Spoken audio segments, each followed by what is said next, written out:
제가 이제 책이나 죽음에 임박한 사람들 취재하면서 느낀 건데요. 죽을 때 후회를 안 할 수는 없어요. 누구나 다 후회를 합니다. 그러니까 그때 할 걸 그랬는데, 해야 했는데 왜 내가 하지 않았을까? 이 후회를 하나만 합니다. 이미 내 인생이 끝나기 때문에.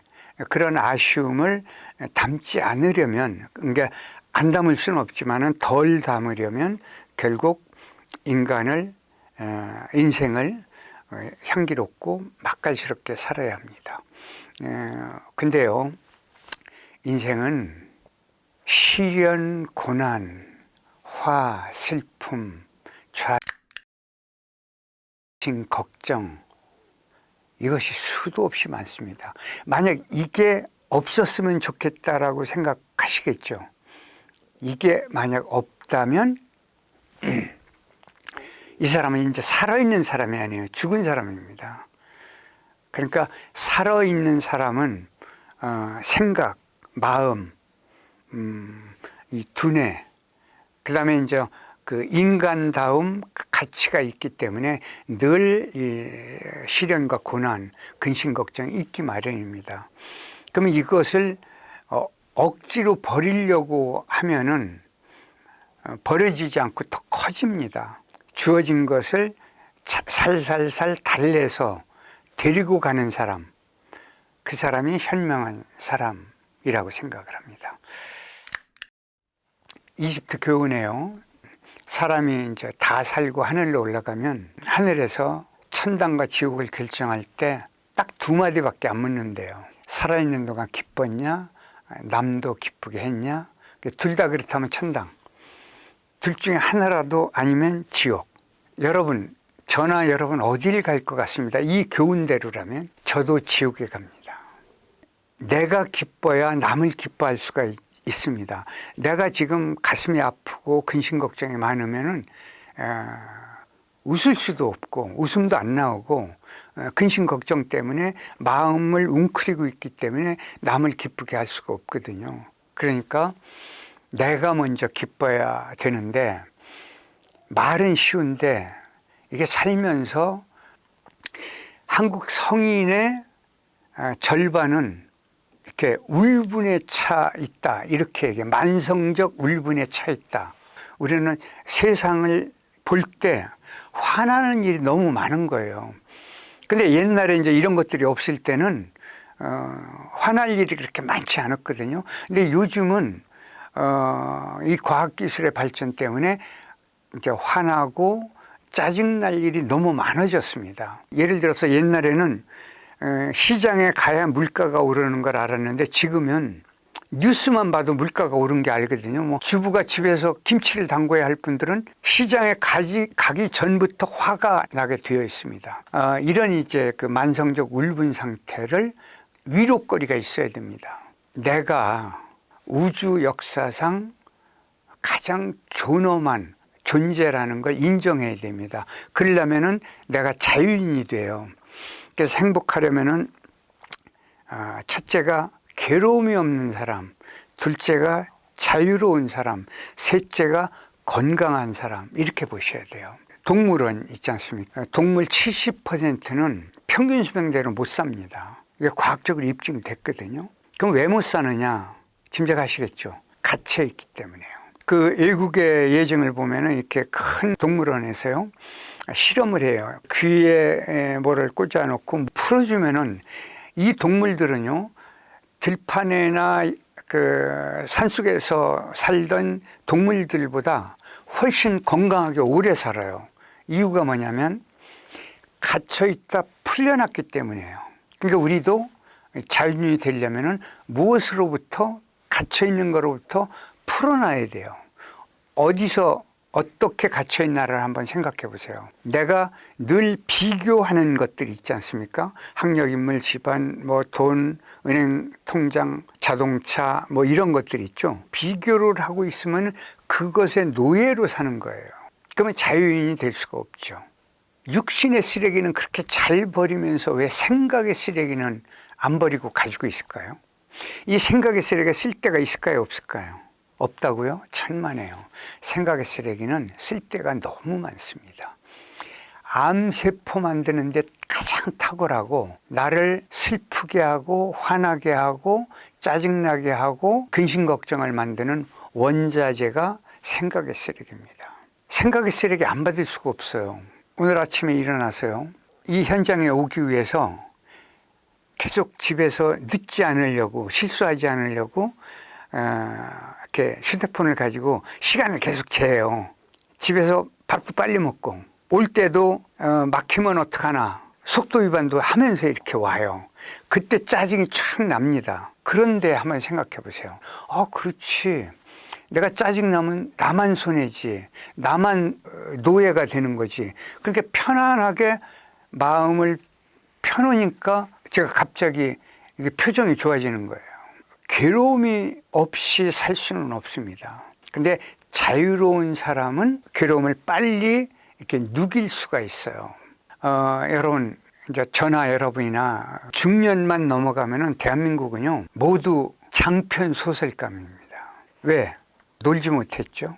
노는 법을 배운 적도 없죠. 공부하느라고, 직장 생활, 돈 버느라고, 집장만 하라고, 아이 키우느라고, 세상과 부딪히면서 경쟁 너무 심한 나라죠. 그 다음에 꿀리지 않으려고 어느 조직이나 집단이나 친구들 사이에서 이렇게 말하자면 밀려나지 않으려고 애타게 산 세월이 너무 길어요. 인생은요, 정답이 없고 명답을 찾아내야 됩니다. 인생의 명답은 딱 한 번밖에 못 살고 이게 마지막이기 때문에 잘 놀다 가지 않으면 불법입니다. 잘 놀아야 돼요. 여러분, 초침 있는 시계를 놓고 양치질 한번 해보세요. 3분 무지하게 길어요. 3분 못 합니다. 근데 양치질을 꼭 해야 되잖아, 건강을 위해서요. 근데 안 해도 그만인 노래방에 가서 노래 한번 해보세요. 1시간이 짧아서 연장하고 연장해요. 그게 왜냐? 노래방은 재미가 있고 양치질은 재미가 없기 때문에 그래요. 이 얘기를 빌어서 우리가 할 수 있는 거는 인생을 재밌게 살아야 돼요. 그러니까 재밌게 산다는 게 꼭 노래하고 춤추고 이런 게 아니에요. 나에게 주어진 걸 가지고 즐기는 것, 이것이 가장 잘 사는 사람이에요. 지금요, 우리가 문명이 이렇게 발전해서 여기까지 왔지 않습니까? 그러면 대한민국을 보세요. 애국 거를 전부 베껴서 우리가 성장해 왔는데 근래에 대한민국이 선진국이 된 거는 이제 창조 성장을 한 거예요. 그러니까 인생도 창조적 융합과 조합을 한다는 것은 뭐냐면 내가 창의적 인간으로 살아줘야 됩니다. 창의적 인간이라는 것은 우리가 이렇게 학교에서 배우는 건 지식이에요. 지식을 창의적으로 응용하는 것이 지혜입니다. 자유인이 되면 창의적 인간으로 나를 바꿀 수가 있습니다. 그런 생각도 한번 할 필요가 있습니다. 세계적으로요, 이게 숫자는 정확하지 않습니다. 1,500만이 안 되는 유대인이요, 전 세계 경제, 과학, 기술 이걸 전부 거의 지배하다시피 하고 있어요. 유대인은요, 미국의 0.2%밖에 안 돼요. 근데 미국 경제의 전체를 움직이고 있는 게 유대인이에요. 유대인의 특징이 뭐냐면 티크놀람이라고 그래가지고요, 내가 태어났을 때보다 내가 살아있는 동안 더 좋은 세상을 만들고 가자, 이 정신사를 어려서부터 가르쳐요. 근데 우리는 지금 아주 끝까지 그렇게 가르치진 않지만은 우리의 민족 DNA 정신이 있어요. 홍익인간이라는 게, 내가 살아있는 동안 보탬이 되는 일, 이로운 일을 하자, 이런 정신하고 이 티크놀람 정신하고 딱 맞는 거예요. 그래가지고 지금 전 세계 어디를 가나 한국인들이 유대인보다 더 나은 말하자면 상권과 경영권을 점점 키워나가고 있습니다. 그런 것들을 생각해 본다면 우리 민족의 DNA라는 거를 여러분 스스로 인정해야만 됩니다. 여러분, 제가 작년 재작년 2번 로마 교황성화 추첨을 받고 특별 아련을 했어요. 거기 가서 보니까요, 이탈리아만 해도 한글 학교가 50대 1이 넘었어요. 한글 배우는 건 난리예요. 그리고 작년 겨울에 그 필리핀 민다나오에 법륜스님하고 봉사활동을 갔는데요. 거기 가보면은 초등학교 학생들이 전부 쟤들한테 인사할 때 안녕하세요 반갑습니다라고 인사를 해요. 우리말을 다 배웠어요. 그러면 거기서는 왜 배우느냐면 우리말 그 한글을 왜 배우느냐면 한국에 와서 취업하면은 몇 년만 한국에 와서 일을 해서 돈을 벌면은 시골에서 집 한 채를 사요. 그러니까 누구든지 한글을 배우고 싶어 합니다. 베드로 대성당은요, 거기 이제 미켈란젤로 때부터 그 대성당을 꾸밀 때 이 성당 외벽이 이렇게 오목하게 이렇게 파여 있어요. 그거는 뭐를 올려놓으려고 그 벽감을 판 것이 아니고 이제 미술적 구도 때문에 그렇게 만든 거거든요. 작년 9월 16일 날 아랫단 말고 윗단에 빈자리가 딱 한 자리가 있어요. 그 자리에 동양인 최초고 수도원을 창설하지 않은 분, 성직 생활은 1년밖에 안 한 분, 그 다음에 굉장히 젊은 분 누구겠습니까? 대한민국 200여 년 전에 돌아가신 김대건 신부님 성상에 올라갔어요. 그 정도로 한국인의 DNA와 한국인의 서사와 그 한국인의 정신사가 이미 세상에 널리 알려져 있습니다. 교황께서 제가 들어가니까 첫 말씀이 이거였어요. 한국인은 문화민족이다. 끝날 때 말씀을 제가 못 지키고 있는데 늘 웃으세요였어요. 제가 지금 이 말을 하면서 웃지 않습니까? 그건 의식을 한 거예요. 유럽이나 미국에 가서 말하자면 문명을 누리며 사는 사회적 지위가 있거나 푼푼하거나 이렇게 여유 있게 사는 분들의 특징이 뭔 줄 아세요? 잘 웃어요. 제가 놀라운 거는요, 교황성화를 40분 정도 이렇게 말씀하고 같이 있었는데 40분 내내 웃고 계세요. 근데 그 옆에 계신 분이 한국인인데 누구냐면 유흥식 추기경도 계속 웃고 계세요.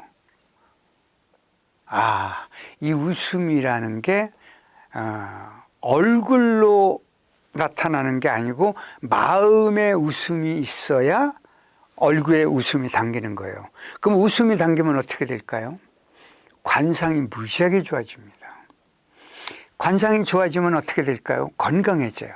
이 마음에 웃음이 많은 사람은 남을 위해서 남을 기쁘게 하는 역할을 늘 하는 사람들입니다.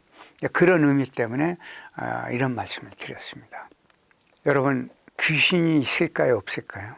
20, 30년 전만 해도 대한민국에요, 귀신이 무지하게 많았습니다. 도깨비가. 요즘 여러분 귀신 도깨비 보셨어요? 바로 대한민국 전체가 밤에도 밝아졌기 때문이에요. 한번 생각해 보세요. 자, 이 건물 전체에서 귀신을 만약 봤다면 낮에 봤을까요? 밤에 봤을까요? 밤에죠. 자, 그러면 여럿이 있을 때 봤을까요? 혼자 있을 때 봤을까요? 혼자. 그러면 건물 전체에서 어디서 봤을까요? 화장실. 왜? 혼자 있기 때문에. 한 10수년 전에요, 대한민국에서 유명한 회사예요. 옛날부터 가지고 있던 건물인데 거기서 귀신 소동이 났어요. 그럼 왜 났느냐? 거기 여성 책임자가 저녁에 퇴근하느라고 문을 혼자 마지막 잠그고 화장실을 갔다가 가려고 들어가는데 문을 여니까 무슨 푸슥 소리가 나니까 그냥 집에 갔어요. 그리고 이튿날 와서 뭐라고 그랬냐면, 야, 밤에 나 화장실에 가려고 그러는데 뭐가 부스럭 소리가 났어? 딱 이 말밖에 안 했는데 그 건물 전체에서 그 화장실에서만은 밤에 귀신이 나온다는 거예요. 그래갖고 사장님이 급해가지고 그 유명한 서울대학교 교수였던 최창조 교수님이 있어요. 그분을 초빙을 해서 이걸 좀 봐달라. 근데 그분이 한 방에 해결했어요. 뭐냐? 인터뷰를 하고 나서 옛날 건물이니까 여기처럼 그 문을 열고 들어가면 왜 스위치가 안에 있잖아요. 그걸 없애고 문을 열면 저절로 전등이 켜지게 만들었더니 귀신이 싹 사라졌어요. 자, 왜 이 말씀을 드리냐면요, 여러분, 귀신이 있는 게 좋을까요? 없는 게 좋을까요? 도깨비가 있는 게 좋을까요? 없는 게 좋을까요? 없는 게 좋다고요? 나쁜 귀신 도깨비는 없애야 돼요. 근데 쓸만한 귀신 도깨비 있잖아요. 알라딘 램프의 요정, 금 나와라 뚝딱해서 금 보내주는 도깨비는 한 마리쯤 가지고 사는 게 괜찮잖아요. 이게 창조 정신이고 창의력인 거예요. 일부러 제가 이 말씀을 드리는 거예요. 그 뭐냐, 여러분 5,000원권 50,000원권 그 초상화 있죠. 율곡선생 신사임당. 이 초상화를 그린 분은 그 서울대학교 명예교수죠. 이게 초상화의 대가입니다. 이종상 화백인데 이분이 이 초상화를 그렸거든요. 이분이 마지막 그린 초상화가 한 지금 7, 8년 전쯤에 그렸어요. 그게 어디에 있느냐면 해남의 녹우당이라는 곳에 있어요.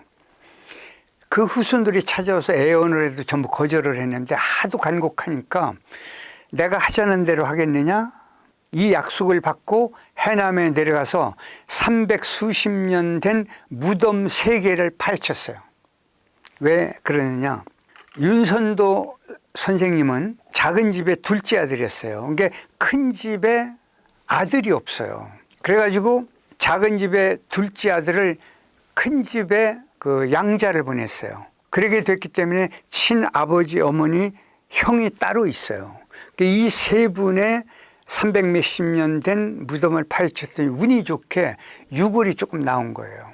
그래서 이 유골을 DNA 검사했더니 어머니는 북방계열, 아버지는 남방계열이었어요. 그런데 남성의 XY보다 여성의 XX 유전자가 훨씬 강한 것이기 때문에 어머니 쪽을 선택해서 3D 영상 작업을 했어요.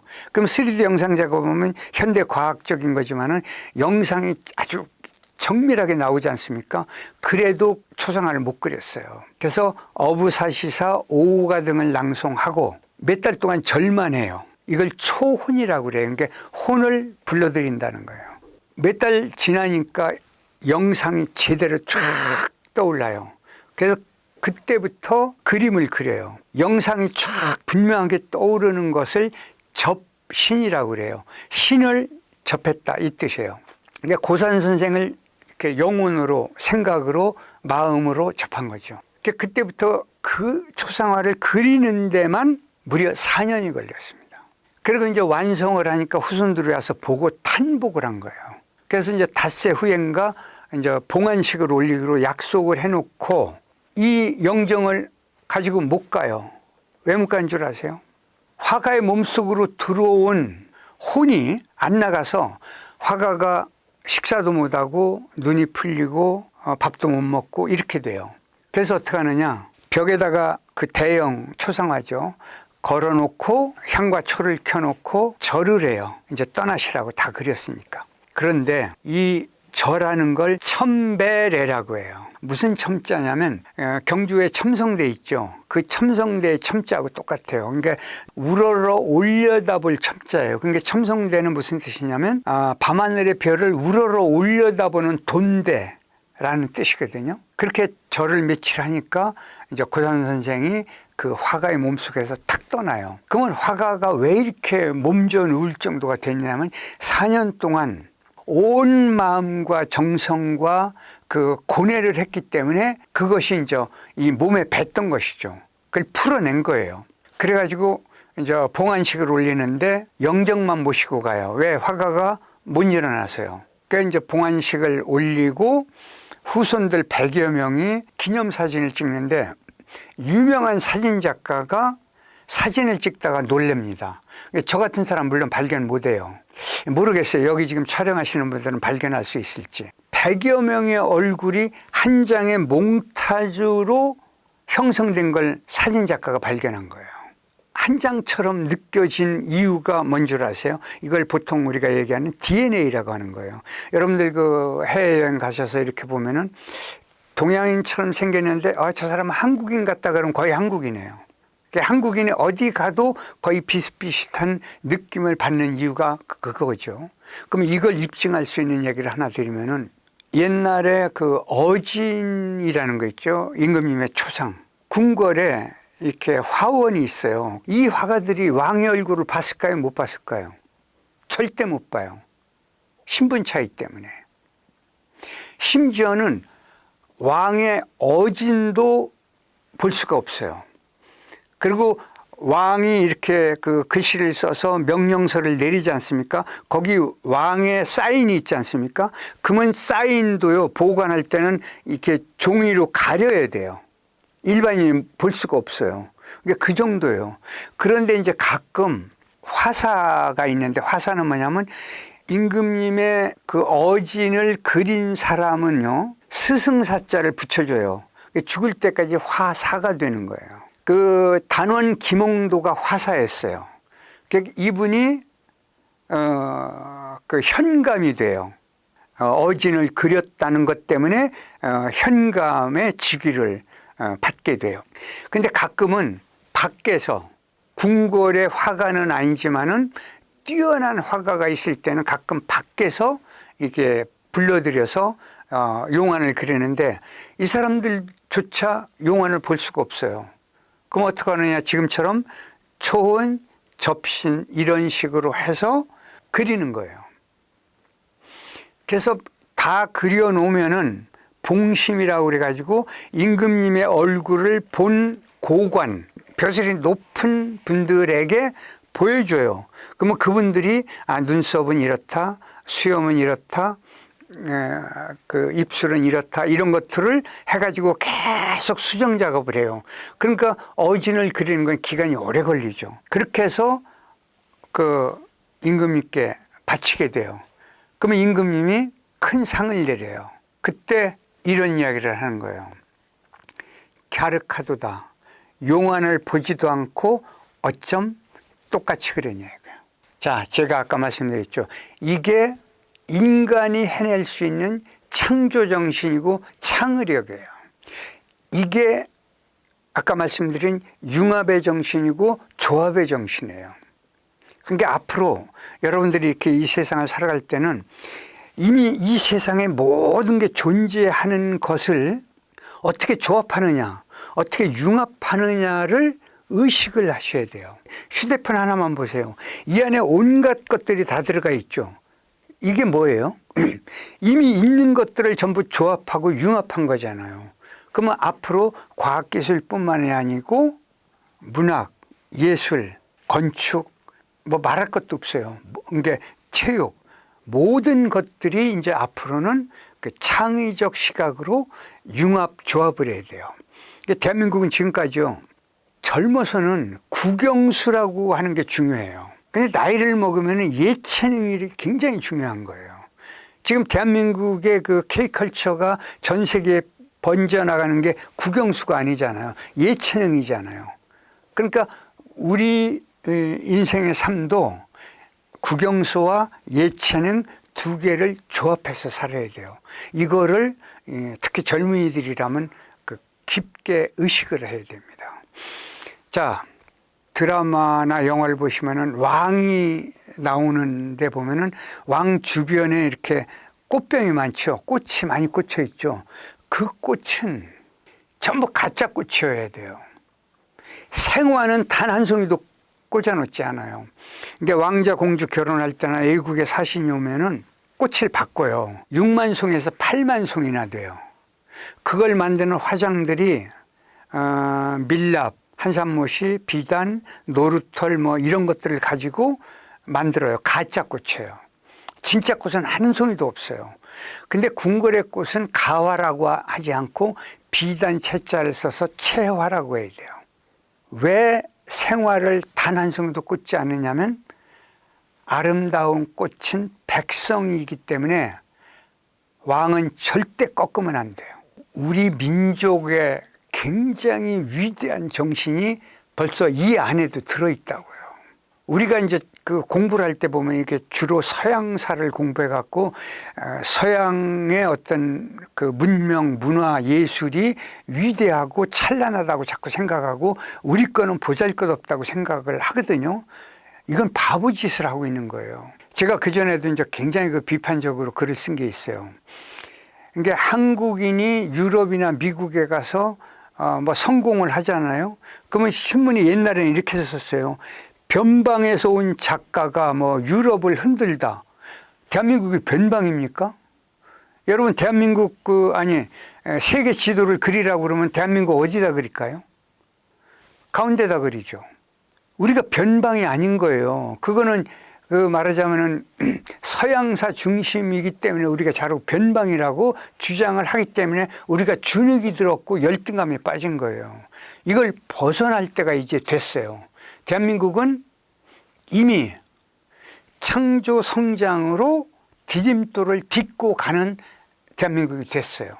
꽃 바꾼 날 벌과 나비가 날라올까요, 안 올까요? 날라오면 얘들은 제정신 아닌 애들이죠.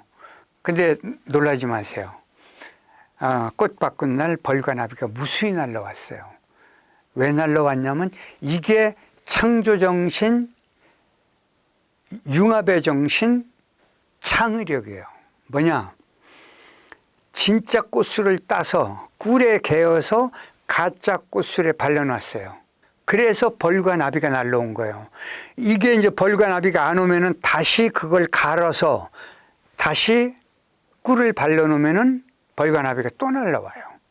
대한민국의 웅운한 DNA가 요 안에도 또 숨어 있고 잠재되어 있어요. 그러니까 한국인들은 그동안 놀지 못하고 너무 열심히 공부하고 모든 걸 아끼고 이렇게 살아왔기 때문에 이제부터 정말 잘 놀아야 돼요. 그러니까 공부하는 것도요, 정말로 모르겠어요. 저는 공부하는 게 정말 지겨웠어요. 그런데 공부가 왜 필요하느냐면 지혜로운 사람으로 가기 위한 중간 과정이에요. 그러니까 국영수를 무지하게 잘한다고 해서 지혜로운 사람이 되는 건 아니지만 이 과정에서 이 지식을 쌓아야만 지혜로운 사람으로 가는 그 무게나 폭이나 깊이가 넓고 깊어질 수 있기 때문에 자꾸 공부를 해라 하는 거거든요.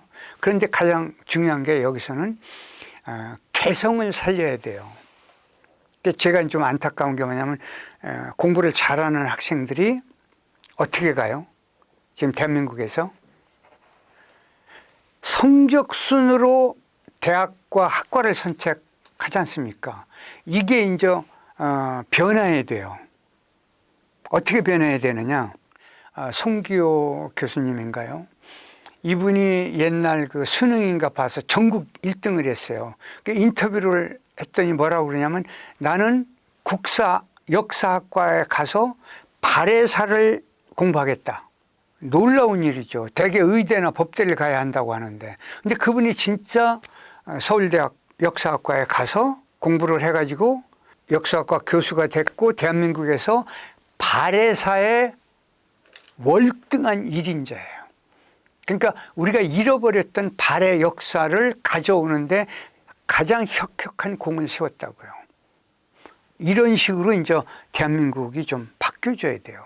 그런 나라가 전 될 거라고 믿습니다. 그리고 이 방송통신대학 저도 아마 바쁘지 않았으면은 철학사를 공부하고 싶었거든요. 제가 이제 문학 박사인데 대학에서 명예 학위를 주겠다고 그랬을 때 제가 요구한 게 뭐냐면은 철학 박사를 요구했어요. 그랬더니 안 된대요. 그게 왜 안 되냐 그랬더니 철학을 제가 깊이 공부한 적이 없다. 그러니까 명예 정치학 박사를 주겠다 그래요. 제가 명예 정치학 박사를 받았어요. 그때도 굉장히 아쉬웠어요. 그러니까 나이와 상관없이 대학의 말하자면 사회적으로 순위를 매긴 이거에 연연하시면 절대 안 돼요. 세계적인 명명가들 대학 중퇴한 사람 수두룩하죠. 그죠? 그 다음에 대학 안 간 사람도 수두룩해요.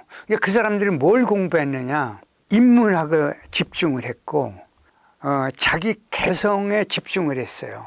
그렇게 해서 세상을 그분들이 바꿔놨다고요. 여러분 해적선 만화를 기억하실 거예요. 해적선 두목은 전부 이렇게 안대를 하고 있죠. 왜 그랬을까요? 칼싸마다 눈 다쳐서? 아니면은 그 험상궂은 표정을 줘야 부하들이 말 잘 들어서? 아니에요. 해적강 선장은 두 눈이 다 멀쩡한 사람이에요. 매일 멀리 바다에서 먼 곳을 봤기 때문에 눈이 더 좋아요. 그럼 왜 안대라고 있느냐? 남의 배를 쳐들어갔을 때 그 배 그 선실에 들어가야 되는데, 선실은요 물이 차면은 그 배가 가라앉기 때문에 선실은 아주 깜깜합니다. 그 문을 열고 들어가서 선실에서 뭘 꺼내 와야 되는데, 열고 탁 들어가면은 암종이 안 돼 있기 때문에 깜깜해요. 그래서 누가 숨어있던 사람 칼로 푹 찌르면 죽습니다. 그래서 귀찮아도 불편해도 안대를 하고 있는 거예요. 그 문 열고 들어가면은 바로 보이죠. 한쪽 눈 때문에. 여러분 영화관 들어가 보면 처음에 잘 안 보이는데 밑에 작은 불빛 때문에 조금 있다가 보이지 않습니까? 그게 암종이 된 거예요. 그러니까 이 시각은요, 밝음을 관장하고 어둠을 관장하는 간상세포와 원추세포라는 게 있어요. 그러면은 그 안에가 불안하면은 그 부하를 하나 들여보내면 될 거 아니에요. 죽나 사나 보면 될 거 아니에요. 근데 그런 사람은 두목감이 아니에요. 두목은 언제나 앞장을 서야 돼요. 그래서 불편하더라도 안대라고 있는 거예요. 아프리카 마라강에 가면은요, 이제 1년에 그 초지를 찾아서 초식동물들이 두 번을 이동을 해요. 초지를 찾아서. 그러면 거기에 마라강을 건너야 되는데, 말하자면 우두머리가 무리를 이끌고 쭉 가지 않습니까? 가서 건너기 좋을 만한 곳에 가요. 그리고 그런 곳을 찾으면 무리를 두고 우두머리가 먼저 건너갑니다. 다 건너간 뒤에 무리가 물을 건너가요.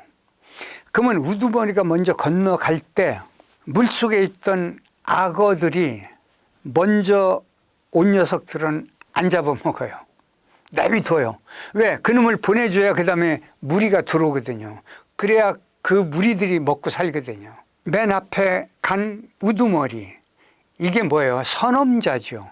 그러니까 앞서 가는 사람은 위험한 게 있을 수도 있지만은 앞서 간 사람이 세상을 잘 가꾸는 사람이 돼요. 그런 의미를 여러분 한번 생각해 보셨으면 합니다. 더 달고 맛있는 꿀을 이 땅에 주는 사람, 이걸 주려면 이 지식을 지혜로 승화하고 내 개성을 살리고 그 다음에 내가 자유인이 되고 부러운 게 있으면은 그걸 뛰어넘는 내 정진과 노력을 하지 않고 뛰어넘을 수가 없어요. 그리고 시샘과 질투보다는 경쟁에서 이기기 위한 내 정진. 근데 이 정진은 여러 가지가 필요해요. 기도, 수행, 그 다음에 노력, 더불어 함께 사는 대한민국의 정신이 그 품앗이 정신이거든요. 이런 것들까지 함께 생각했으면 좋겠습니다. 경청해 주셔서 행복했습니다. 고맙습니다. 또 살아가는데 많이 영향을 미치죠? 엄청나게 미칩니다. 제가 안나푸르나를 속아서 갔어요. 속지 않으면 미쳤어요. 그 고생을, 죽을 고생을 하면서 그 위험한 데를 왜 가요? 폭설이 와가지고 며칠 동안 올라가는데요, 정말 죽고 싶고 저를 안내한 거를 머리끼둥을 잡겠다고 내가 그랬어요. 근데 이제 맨 마지막 날 올라가서 이튿날 내려가야 돼요. 너무 지쳐갖고 제가 쓰러져 있는데 저한테 그런 거예요.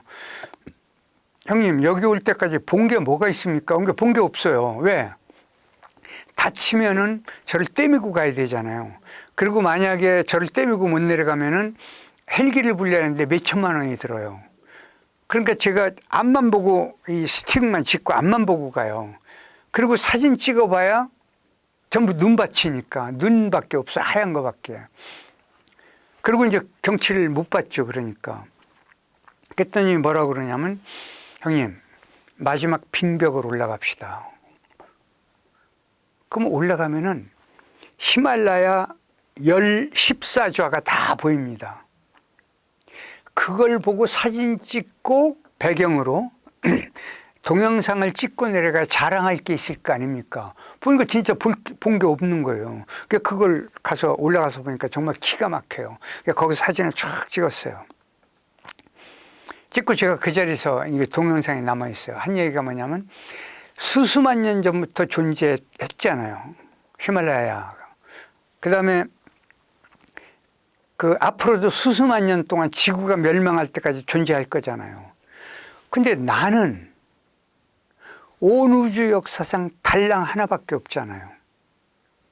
그죠? 그러니까 나에게 경탄을 해야 돼요. 경탄을 하자. 내가 살아 있음에 관해서는 경탄을 해야 돼요. 그러면 내가 우주의 주인처럼 살아야 돼요. 그리고 내가 지금 살아있으면 기적을 일군 거예요. 자, 그렇게 하고 이제 다 내려왔어요. 그럼 지금도 제가 경탄하고 있을까요? 안 하거든요. 근데 그때의 경험, 그때 겪어봤기 때문에 무슨 문제가 생기면 아차, 그래, 내가 소중하잖아. 그러니까 이거 털어버리자. 이렇게 생각할 가능성이 많죠. 그래서 제가 겪어보면 안다를 쓴 거예요. 응압실에서 나왔는데 걸을 수가 없어서 일반 병실로 갔거든요. 응압실에 있으면 이렇게 플라스틱으로 된 통에 이렇게 반찬하고 밥이 나와요. 근데 이 반찬통은 여는데 밥하고 국통은 안 열려요. 왜? 이게 이제 뜨거울 때 넣고 뚜껑을 닫았기 때문에 열리질 않아요. 근데 이걸 만약 쏟으면 밥은 괜찮은데 이걸 국은 쏟으면 이제 그 침상이나 이게 난리가 날 거 아니에요. 그러니까 그렇게 힘이 없고 이 몸에 한 4점 몇 킬로가 줄은 거예요. 그러니까 이제 걷기도 어려울 정도였거든요. 그래서 아까 말씀드린 대로 옷을 입은 데다가 그 간호사나 의사는 눈밖에 본 게 없어요. 그래서 나오니까 이틀 되니까요. 천사였는데 간호사하고 의사였더라고요. 그러니까 죽음이라는 게 그렇게 절박할 때 그렇게 의식이 되더라고요. 이제 지금 또 말씀하신 대로. 그리고 이제 일반 병실에 나와서 집에 와가지고 옷을 갈아입고 집에서 첫 번째 밥을 먹는 순간 그 안도감이 있죠. 살았다는 안도감하고 집으로 돌아왔다는 안도감. 이때 그 행복감이 있죠. 그 다음에 이제 그때 겨울이었기 때문에 겨울이면 햇빛이 이렇게 깊게 들어와요. 해가 저 남쪽에 깊게 있기 때문에 깊게 들어와요. 그때 그 거실에서 햇빛을 보면서 햇빛을 온몸으로 받으면서 앉아 있을 때, 내가 드디어 그 햇빛을 받고 집에서 그 밥을 먹을 수 있구나. 이런 안도감 같은 거 있죠. 살았다는 안도감이 이렇게 거기에 중첩이 된 거죠. 그때 기가 막혔어요. 그러니까 집에서 밥 한 술을 내 손으로 편하게 떠먹는 거하고 햇빛을 보고 숨을 제대로 기구를 끼고 숨을 쉬는 게 아니고 나 혼자 숨을 쉴 수 있다는 거, 이건 어마어마한 행복이더라고요. 저도 지금 이거 기계가 집에 있어요. 그때 구입한 게. 이게 맥박을 한번 재보세요. 보통 평균 70 전후로 맥박이 뜹니다. 그러니까 심장이 하루에 10만 번 이상을 뛰어요. 기계 같으면 며칠 지나면 고장 나죠. 그죠? 근데 우리가 지금 멀쩡하게 살지 않습니까? 근데 우리가 심장한테 고마워한 적이 없거든요. 그 다음에 지금 하루에 2만 몇천 번쯤 숨을 쉬거든요. 그러면 내 폐에 대해서 고마워한 적이 없거든요. 근데 내 심장, 내 폐, 거기에게 고마워할 수 있는 것이 비로소 떠오른 거예요. 병원에 있을 땐 그게 안 떠올랐거든요. 포모 증후군이라는 게 있어요. 뭐냐면은 내가 남보다 참 부족하고 모자라구나 하는 열등감을 갖고 사는 경우가 굉장히 많아요. 더군다나 현대에서는 그렇죠. 옛날 농경 시대에는 별로 그럴 필요가 없어요. 왜냐하면 비교를 널리 할 필요가 없었으니까. 근데 현대는 그렇거든요. 그런데 여기서 중요한 게 뭐냐면 두 가지를 다 선택해야 돼요. 제가 젊은 시절에 정말 인생을 잘 놀았다 싶은 한량 같은 분을 취재하면은 그분들은 저한테 하는 얘기가 나처럼 살지 말아라. 열심히 공부하고 해서 인생을 가꾸며 살아라. 그렇게 해요. 그 다음에 정말로 진지하게 인생을 살아온 그 어른들을 만나면 저보고 나처럼 살지 마라. 나는 지금도 후회한다. 뭐냐? 젊은 시절에 놀지 못했기 때문에 나는 후회한다. 이 두 가지거든요. 근데 진짜 그 지혜로운 분을 만나면 뭐라면 두 가지를 다 선택하라는 거예요. 그러니까 잘 놀 줄도 알고 자기 인생을 미래에 걸고 그 노력하고 진지하게 할 줄도 아는 이 두 가지를 다 선택하는 것이죠. 근데 이 두 가지 선택을 하는 게 저도 인생을 살아봤지만 정말 쉽진 않아요. 그런데 해야 됩니다. 저한테 그런 얘기들을 해요. 어떻게 책을 139권이나 썼습니까? 그래요. 저는 여러분 한번 생각해 보세요. 글을 쓴다는 게요. 너무 고통스러워요.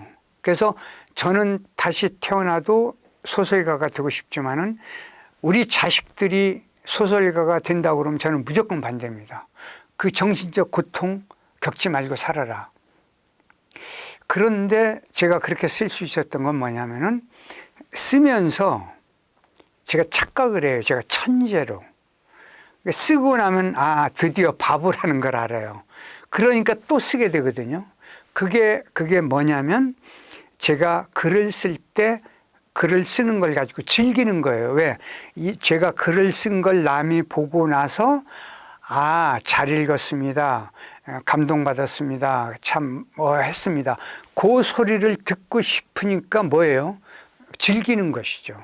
그래서 이 즐김과 정진하는 거 두 개를 다 선택하라. 저도 이렇게 말씀드리고 싶어요.